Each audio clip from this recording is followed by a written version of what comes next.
At this stage of my life, I decided to go out in the world and give what I've learned over the last 8 decades of my life to others. I started off the end of COVID. I had a dream. And in this dream, I was supposed to go out and give workshops on healing. And I posted a video that said, I'm going on a 3-year world tour. Nothing planned, nothing laid out. And I just boldly said, I'm coming, world, here we are. And I've been to India, and I'm going to Dubai, and I'm going to Asia and Tokyo and everywhere else in Europe. And it happened. I was told to do it. I'm doing it. And while I'm out there doing this, because I can't reach enough people, and I'm on probably almost 2 million views on other people's channels. Nice big audience. But I'm looking for individuals, people in their 40s, 50s, 60s that are seekers, that want to learn something deeper, that want to take what I've learned, add to their own, and give it. So I'm really looking for seekers that want to teach. No charge. This is not a business. No one's charged for any of my events. I pay my way around the world. Sometimes friends help me out, thank you. But it's not about anything more than giving. It's about love.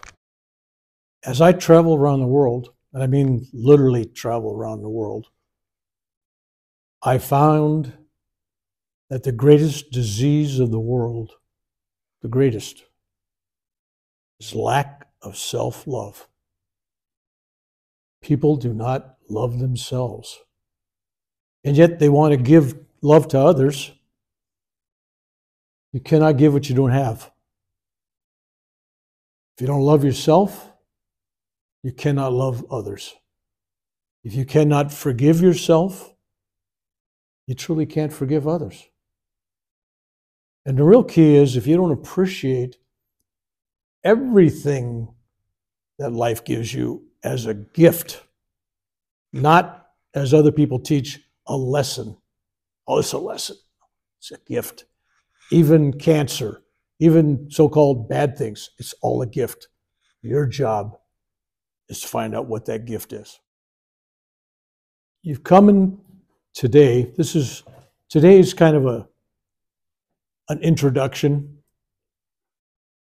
But every time I have a session, even if it's not said this is a healing session, they all are. I do healings hands-on.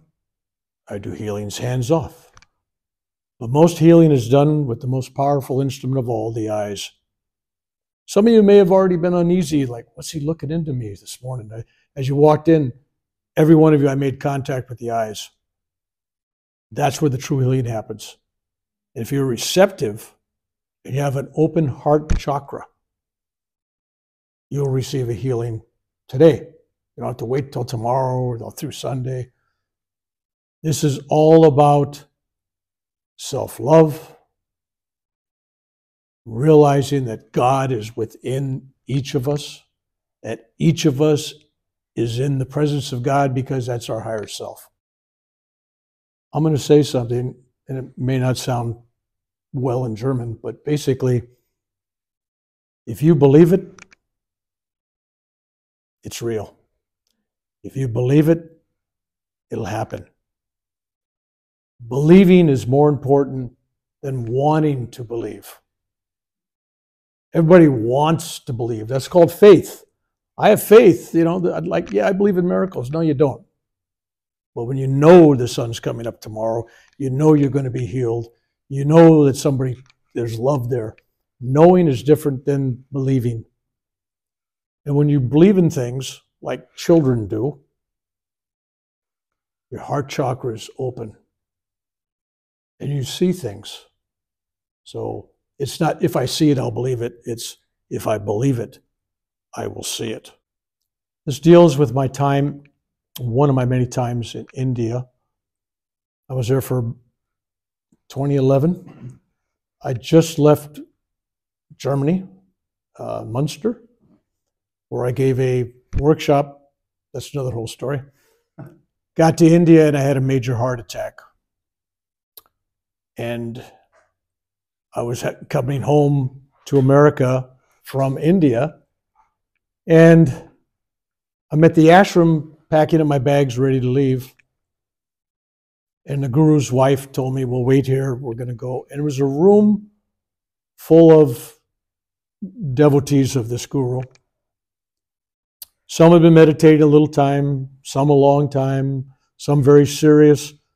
There was a couple of girls, ladies, the girls to me, they're in their 30s, that's a girl, okay, from Sweden. And their idea of yoga was leotards and the poses and, and the music and, on the beach in the sun. And there was a serious group of meditators there. I was sitting in the kitchen at this ashram, and I felt somebody behind me looking at me. So I turn around, and I see not a vision, not a ghost, not an actual human body standing right behind me. It was the guru of Paramahansa Yogananda, Sirateshwar. Anybody know who that is? Sirateshwar? Standing behind me with his arms folded and looking at me and giving me this love. And I just had a major heart attack. So I'm thinking, well, maybe I'm getting close to going. So I look at the group and I see these two young ladies. I'll pick out two young ladies. I see these two young ladies sitting there, and I said, "Do you see anything?" And they go, "Come on," And they were back to their conversation, and playing with their smartphones. And I go, "Okay." And there was a young man from Texas, in the United States. His name was Mark Griffin. You may know him. And he says, "Bill," he says, "I see this bright sun behind you, like a sunburst, like an orb, and it's shining this great light. And I'm feeling love. I'm embraced with love overwhelmingly." And I go, "Okay, Mark, that's good." And there was this other guy who you also know, Brian Yoso, a lawyer from Los Angeles, young man, who'd been meditating a long time, a heavy meditator. And he goes, "You ain't going to believe this, Bill." I said, "Try me." And he says, "I see Sirateshwar standing behind you," but it was like a vision, kind of like a vision. "I'm seeing a solid body, flesh and blood. He's seeing a vision, like an apparition. The other guy is seeing the light and feeling the love. And yet these two young ladies saw absolutely nothing, felt nothing, and yet we're all experiencing the same event. But at our level of attunement, our level of frequency, our spiritual frequency, opens that door. And we'll talk about frequency afterwards. But basically, if your frequency is high enough, even in this room right now, we're not alone. You're all at your different levels. You see and feel what you want. But if you're really sensitive right now, you're going to be feeling the presence of someone else here right now. We spend so much time thinking, analyzing, taking data, seeing things, and believing what we see, that we're really lost. We're lost on our journey because the journey is an inward experience. And by altering your frequency, I'm going to talk about that, your frequency, what you vibrate at. If you're into meditation, you realize on the higher meditations that you're channeling energy up the spine, like with higher techniques like Kriya Yoga and others. You're changing the energy, the electricity, the power that's connecting all your chakras. When you evolve, you're like a tuning fork, and you vibrate. But you will vibrate around people that vibrate like you. So if you want to evolve, you naturally move to people that vibrate at a higher rate. So my job, my task, is to help you evolve your frequency. It's all about you. I give you the power. You're in charge. You are your own healer. You are your own teacher. You are your own guru. You are your own higher self, which is a part of the source, God. And when you love yourself, that is the highest frequency that you can generate. Love is the song of the universe. Love vibrates in every atom. And that vibration makes a sound. And that sound is Om. So what can you do to change your frequency, make it higher? Meditation, number one. But how you treat others is just as important. You can meditate all day long and you're this great saintly person when you're meditating, but you're not nice. You're not kind. You're not compassionate. You've negated all that. You're not gaining anything. So prayer, meditation, eating good food, taking in good energy, meaning this: if you hate someone, including yourself, your energy's low. Your frequency is low. When you hang around with thieves and gossiping people, your energy gets low. You watch cable news all day long, your energy goes down. If you're watching pornography on the internet and bad movies and listening to music that's, violent, lower frequency energy, you'll pull your energy down. So it's not a sin to eat meat or bacon or, do drugs or alcohol. Not sins here. We're talking just about managing your frequency. Whatever pulls your energy down, pulls your frequency down. You're not in vibration with your highest self. That's all I'm talking about. So if you want to heal the world, heal yourself first. If you want to love the world, love yourself first.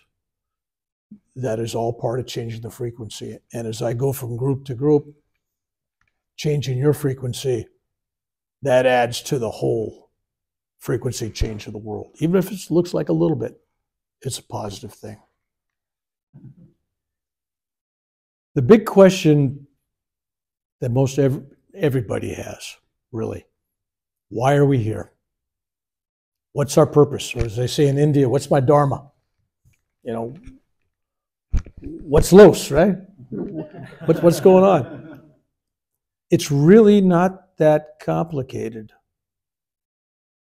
We make that very complicated because we have these adult minds that overthink. If you listen to me long enough, you're going to find, this guy don't know nothing. He's a child. Yes, that's how I teach. That's how I love. I got 2 college degrees. It doesn't mean anything. I'm still a child. And I really admit I don't know anything. But I do know love. And that's all that counts in the end. So we're here not to become rich, famous celebrities, billionaires, do all these event things, become Nobel Prize winners. None of that matters. When you leave here, the only question is this: not who loved you, because you could be a celebrity, but who did you love? Did you love those that didn't love you? Did you love your enemies? You love your neighbors. Do you only love those that loved you back? Love all as yourself. This whole thing gets back to loving yourself. And then when you read the scriptures, love your neighbor as yourself. Love your enemy, right? It's all saying love you. And when you love you and you forgive you and you learn to be grateful. And I mentioned these three things, and those that came early, you heard me playing the ukulele and singing a song about Hawaii. In the Hawaiian culture, when I was a young man, the big thing was if you wanted to learn to heal people, you had to learn to love yourself first. You had to forgive yourself. And you had to be grateful for everything that happens to you in your life, including cancer, divorces, losing a job. It didn't matter. It's not a lesson. It's a gift. Your job's to figure out that gift. And in the end, everything happens to you to make you spiritually stronger in the end, to make you evolve into this loving, childlike God that's within you, joining that. I spend my life looking for God everywhere. And everywhere I've gone, and it doesn't have to be a cathedral, doesn't have to be a temple, doesn't have to be a sacred cave in India, doesn't even have to be with a sacred, special person. When I just go into self-love, close my eyes, I'm in the most sacred place I can be. My heart chakra is my womb. I feel its beat. When you reach that point where everything is about love, even when it looks like it's not, things happening to you that look bad, never ever ask God to take away the problem. It's a gift, remember? You're telling God, give me money, give me a car, give me a job, give me a nice person in my life, no troubles, but if you send me bad things, I don't want them. Those gifts I don't want. If you believe God is all-knowing, knows everything, knows what's good for you, knows what's happening, just the act of going into prayer saying, God, my 98-year-old grandmother's dying, please help her. You know, like, what? You know, God didn't know this. Or I got something wrong with me. God, take care of it. I never ask for intervention or taking something away. I always ask in my prayers, give me the strength, give me the wisdom, give me the knowledge, give me the tools, give me the friends and the company and the support I need. Give me courage. I want to take on whatever that is. I'm going to slay my own dragons. Thank you, Lord. Just give me a sword. That's how a spiritual warrior finds the divine within them. They accept all as supposed to be, no complaining, and are thankful for the gifts. You are the teacher, you are the guru, you're the healer, you don't need anything outside of you. That is true.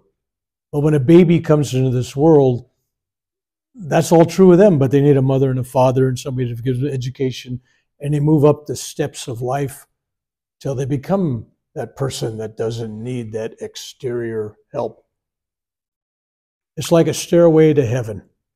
When you start on your path, you go up the steps. Yeah, you need somebody to hold a mirror up and say, hey, you're not doing good. It's hard for us to evaluate ourselves. So a true guru, a true teacher would serve that purpose. What I'm telling you, though, is as you evolve, there's a point in time where it's all about you and you realize it. It's always about you. But we all don't start off at the top of the stairs. We have to evolve there. And anytime you can get somebody in your life that can direct you and teach you and help you, don't turn it down. But separate the teacher, the guru, and all these other people from the character, from the human being, the ego, and see the God in them, not the personality. The God in them is what you're worshiping. The God in them is what you're following. That's the same God in them that is in you. That's where people get into trouble. They worship the character, the personality of that teacher, and wherever the teacher ends up doing and going, you could destroy your faith. No. If you follow the God within, it matters not. The God within you bows to the God within them. That's it. It's very simple. So I just want to make that statement because people, I don't need anybody. And yet they don't have the wisdom yet to determine what's good for them, what's a good direction. But it's steps. It's progress. It's evolution. 2 rules that Reverend Bill tells everybody. These are the 2 most important rules. First rule, you have to love everybody. And it was, I was abused. You got to love everybody. But rule number 2, just as important, you don't have to like anybody. Got to love them, but you don't have to like them. It's a difference. You love the God in them, but you may not want to hang around with them. Maybe they should be locked up in jail. Maybe you don't want to see them. You should be with people that make you feel good about being you. People that support your growth. If you're hanging around with people that make fun of you, tease you, that's kidding, but they're really jealous or envious of you, or they don't like you, or they don't believe in you, don't go there. There's too many dream killers out there. You share your dream in your heart with somebody and betrayal, or they use it as a weapon, or they make fun of you, and they don't support your vision. Keep that vision within. Careful who you share it with. But you have to love them. You don't have to like them.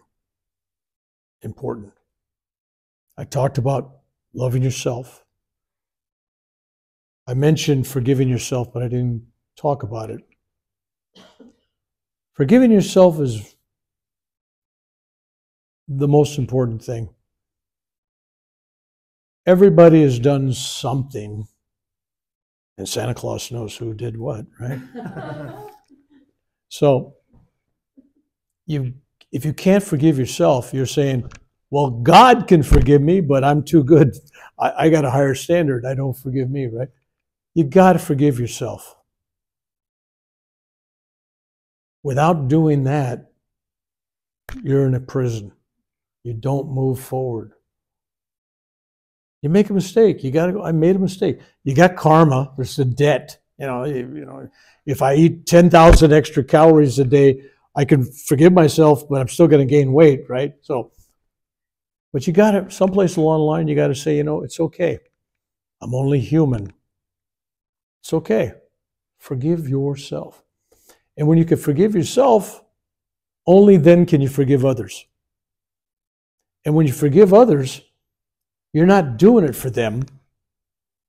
All forgiveness is a gift to you.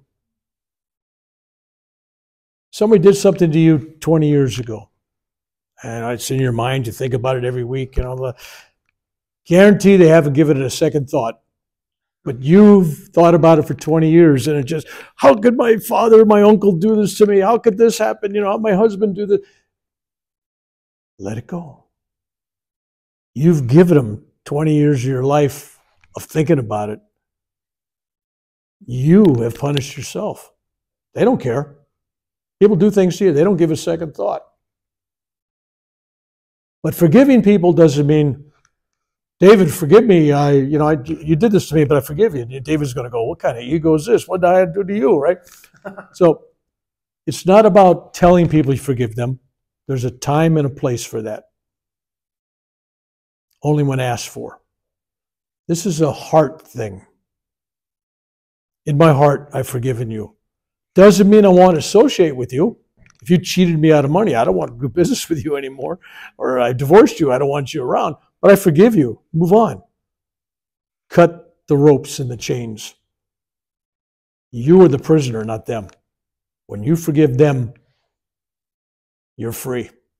But freeing yourself by forgiving you for what you've done is huge. The more intelligent you are, the higher IQ. What's a German word for IQ? Okay, all right. The smarter you think you are, the less likely you are to forgive yourself. It's like, I knew better. I know better. I shouldn't have did that because I'm smart. Go back to being that child. We're all children. We're all children that want to be hugged, want to be loved, want that Mother God divine love. That's what we're seeking. We're seeking the mother of the universe. The father's everybody, father's no big deal, right? It's the mother. Why? Because it's that divine feminine energy, compassion, love, forgiveness, kindness, intuition.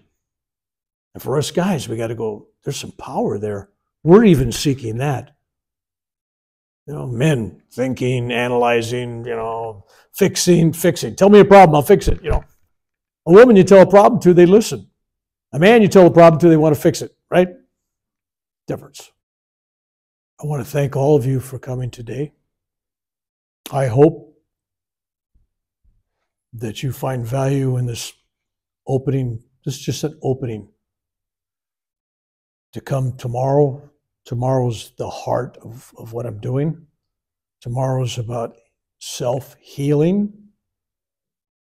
We're going to talk stories of healing and miracles. And as you listen to me, they're nice stories. They're entertaining. They're inspirational. Yeah. But the stories are not important. Just as this talk I'm giving is not important. It's not the words. While I'm doing this, there's an energy exchange. And there's some very willing hearts out here I'm feeling that are very open and they're receiving. You will receive to the degree that your heart chakra is open.